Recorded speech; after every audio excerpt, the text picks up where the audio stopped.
Let's now focus on part 3 in IELTS Speaking, and we're going to follow the same pattern we have with the last couple of videos.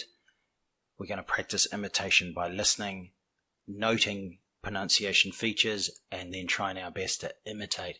Today it's part 3, and we're going to be discussing speculating about the future. Some people call it predicting. It's really the same thing.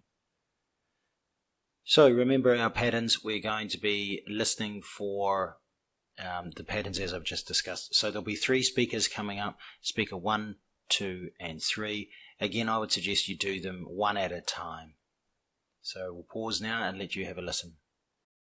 Speaker 1. That's a big question. Obviously, modern technology makes our lives easier in many ways and gives us more leisure time than we've ever had.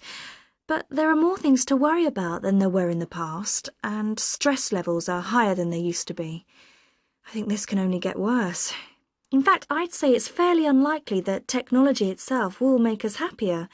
It may make people expect more out of life and then feel disappointed because the reality doesn't live up to their expectations. Speaker 2. I think it's quite likely that many more people will work from home in the future. To some extent, this is already happening. I suppose this will probably mean that there'll be less need for large offices in the centre of cities, as more and more employees access their computers from their homes. Speaker 3. As I see it, it all depends on individuals. I don't think that the technology itself will change our behaviour or somehow stop us wanting to spend time with our friends and other people. On the other hand, a lot of people seem to want to shut the world out by spending a lot of time listening to music through headphones or playing computer games. If this continues, it could result in more people feeling lonely and isolated. So this was speaker 1. Note the errors. Remember again that the errors that you've made in listening and noting down what the person said will probably be pronunciation errors.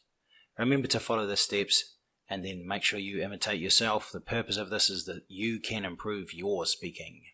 But don't forget to record yourself too. Now the same pattern for speaker 2. We'll just pause for a second so you can note that. Pause yourself on the recorder. And then speaker 3, the same. So I hope that helped you. Keep practicing that, and we'll see you for the next video soon.